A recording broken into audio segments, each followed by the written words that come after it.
आगे बढ़ते हुए देखिए नेपाल को मदद की जरूरत है। भूकंप ने चारों तरफ तबाही मचा दी और वहां पर देखिए इस वक्त तबाही की वजह से कई लोगों की जान तो चली गई। सड़कों पर इस वक्त लोग रहने को मजबूर है और साथ ही साथ आपको बता दें बेघर हुए लोग अब ठंड में रहने को भी मजबूर, क्योंकि इस वक्त आप जानते हैं कि सर्दियों का मौसम अब शुरू हो चुका है। ठंड लगातार बढ़ती जा रही है।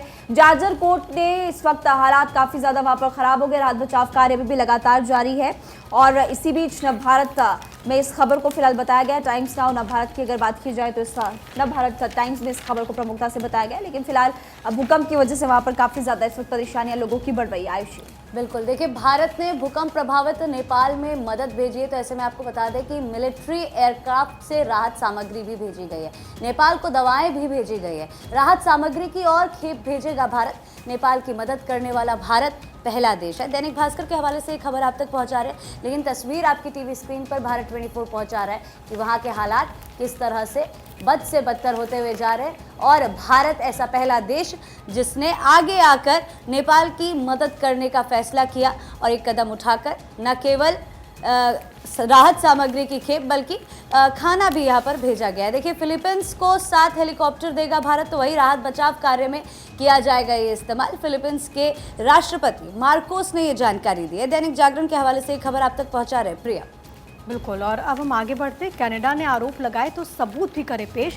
निज्जर हत्याकांड पर भारत ने कनाडा से सवाल पूछा। भारतीय उच्चायुक्त संजय कुमार वर्मा ने कहा कि उच्चायुक्त का कहना था कि भारत को बदनाम किया गया है। उच्चायुक्त ने कहा कि नहीं दी कोई सूचना, आरोपों के सबूत पेश करे कनाडा। और कनाडा जिस तरीके से हरकत कर रहा है, सवाल ये पूछा गया है कि अगर आप आरोप लगा रहे हैं ये तो बेबुनियाद है, आपके पास सबूत का है। देखिए मेरे पास इस वक्त नवभारत टाइम्स है और नवभारत टाइम्स ने भी, क्योंकि जो खबर मैं आपको बता रहे चाहे वो जनसत्ता हो या फिर एनबीटी, प्रमुखता के साथ उठाया है और एनबीटी के फ्रंट पेज में इस खबर का जिक्र है और यहाँ लिखा है कि कनाडा में भारत के हाई कमिश्नर संजय कुमार वर्मा ने आतंकी हरदीप सिंह निज्जर की हत्या से जुड़े आरोपों पर सबूत मुहैया कराने को कहा। उन्होंने कहा कि हमें कोई खास सूचना नहीं दी जिस आधार पर मदद करे। सबूत कहाँ है? जांच पर उल्टा असर पड़ चुका है, ये खबर सामने आ रही है। अब अगली खबर क्या है ये आपको बताएंगी ग्राउंड जीरो से हमारी सहयोगी पलक प्रकाश। पलक, ओवर टू यू। बिल्कुल प्रिया, इसके पहले भी मध्य प्रदेश की बात कर रहे थे, अब पड़ोसी राज्य छत्तीसगढ़ की बात कर लेते हैं क्योंकि यहाँ पर भी चुनाव होने हैं। तो पहले आपको यहाँ से जुड़ी हुई 2 मैं खबरें बता देती हूँ क्योंकि पहले चरण के लिए चुनाव प्रचार है जो कि थम चुका है।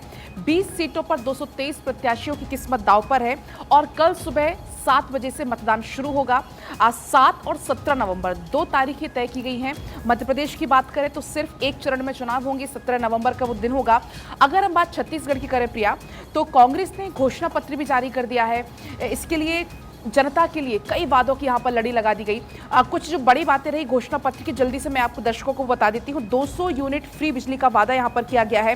गैस सिलेंडर पर 500 की सब्सिडी का वादा यहाँ पर किया गया है। 200 यूनिट फ्री बिजली की बात कही जा रही है कांग्रेस की तरफ से। जिस तरीके से बार बार कांग्रेस का कहना होता है कि भाई हमने जो 15 महीने के कार्यकाल में जो वादा किया था किसानों की कर्ज माफी का, कि वो हम कर्ज माफ करेंगे किसानों का, तो कांग्रेस का कहना है कि जैसे हमने पहले कर्ज माफ किया था इस बार भी हम कर्ज माफ करेंगे। सभी सरकारी स्कूल और कॉलेज में केजी से पीजी तक की फ्री एजुकेशन होगी, इसका घोषणा पत्र में इस बात का भी जिक्र किया गया है। इसके अलावा तेंदुपत्ता, जो कि कांग्रेस का गढ़ यानी छिंदवाड़ा कहा जाता है, हालांकि वहां पर सबसे ज्यादा होता है, तो तेंदुपत्ता को लेकर कहा गया है कि तेंदुपत्ता बोरा 6,000 रुपए, 2,000 रुपए बढ़ाया गया है इसको। संग्राहक को 4,000 रुपए सालाना इसका बोनस मिलेगा। तो ऐसी कई घोषणाएं हैं जो कि कांग्रेस की तरफ से की गई है। हालांकि पीएम मोदी ने यहाँ पर इसका जिक्र भी किया। पीएम मोदी ने इसका जिक्र भी किया कि भाई अब चुनावों के कारण वादों की लड़ी लग गई है। पीएम मोदी ने इसका बार बार यहाँ पर जिक्र करते हुए, जैसे जब सीएम पहुंचे हुए थे सभा करने के लिए, उन्होंने भी कहा कि शिकारी आएगा दाना डालेगा लेकिन फंसना ही। तो कुल मिलाकर ये वाद विवाद तो लगातार चल रहा है। अब कल मतदान होना है छत्तीसगढ़ में, सुबह 7 बजे से मतदान की प्रक्रिया शुरू हो जाएगी। छत्तीसगढ़ के कुछ इलाके नक्सल प्रभावित हैं, तो उन बूथों पर भी प्रिया कल वोट डाले जाएंगे। बिल्कुल पलक, और बहुत इंपॉर्टेंट जानकारी आपने दी है और इसमें जो सबसे बड़ी बात है कि 20 ऐसी सीटें हैं और 20 सीटों पर मुकाबला बेहद कड़ा है। और जैसा कि पलक आपने इस बात का जिक्र किया कि ये नक्सल बेल्ट है, तो ऐसे में कई सारी चुनौतियां वहां पर पुलिस प्रशासन के सामने भी रहती है और हाल में जो घटनाएं घटी हैं उसको लेकर के भी पुलिस प्रशासन पूरी तरीके से सजग रहती है। पलक, लौट रहे हैं आपके पास, लेकिन अगली बड़ी खबर और अगली जो खबर है जो कि न्यूज़पेपर में छाई हुई है वो बताएंगे आयुषी महर्षि।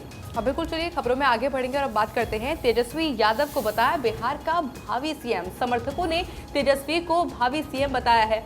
पहले भी उठ चुकी है सीएम बनने की मांग और ऐसे में पटना की सड़कों पर कई जगहों पर पोस्टर भी लग चुके हैं। जन्मदिन से पहले कार्यकर्ताओं ने ये पोस्टर लगाए हैं। 9 नवंबर को 34वां जन्मदिन मनाएंगे तेजस्वी और उससे पहले ये पोस्टर्स अब सड़कों पर नजर आने लगे हैं, क्योंकि प्रिया पोस्टर्स का विवाद एक बार पहले भी देखने को मिला था और ऐसे के अंदर एक बार फिर से पोस्टर नजर आने वाले हैं, क्योंकि जन्मदिन से पहले कार्यकर्ताओं के द्वारा तेजस्वी को भावी प्रत्याशी बताया गया है, सीएम फेस बताया जा रहा है। और अभी देखिए पोस्टर्स आपके सामने अलग अलग जगहों पर बड़े बड़े बैनर्स, बड़े बड़े पोस्टर्स आपको नजर आ रहे होंगे। महिमा, आगे बढ़ते हैं और देखिए और खबरें आपको बताएंगे। बाबा केदार के शरण में पहुंची डिंपल यादव। सपा सांसद डिंपल यादव केदारनाथ धाम पर पहुंची हुई। इससे जुड़ी हुई तस्वीर इस वक्त आपकी टीवी स्क्रीन पर भी है। केदारनाथ धाम वो पहुंची, दर्शन पूजन किए।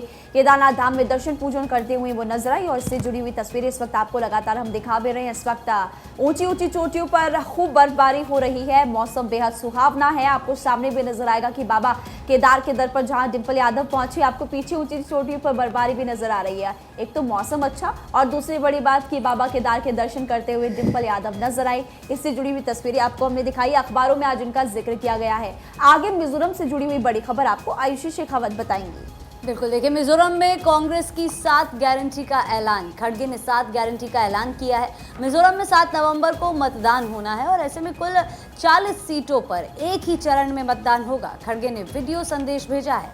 आपको बता दें कि वोट की अपील उन्होंने की है और हरी भूमि के हवाले से खबर हम आप तक पहुंचा रहे हैं। तो अब ज़्यादा समय बचा नहीं है प्रिया कि जब चुनाव हो और ऐसे में तैयारियां जहां एक तरफ पूरी हो चुकी है तो वहीं कांग्रेस ने 7 गारंटी का भी ऐलान कर दिया है। वीडियो मैसेज के थ्रू वोटों की अपील यहां पर की जा रही है कांग्रेस के थ्रू।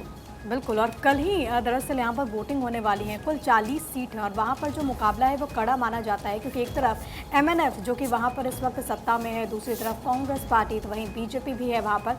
लेकिन किस तरीके से परिणाम सामने आएगा, क्योंकि 3 दिसंबर को नतीजे आने वाले हैं। लेकिन उससे पहले कांग्रेस ने वादा कर दिया है और गारंटी की बात कही गई है। हालांकि गारंटी की गूंज इन दिनों आप इन तमाम राज्यों में सुन रहे होंगे। मध्य प्रदेश से लेकर के छत्तीसगढ़ और छत्तीसगढ़ से लेकर के मिजोरम तक इसकी गूंज सुनाई देती है।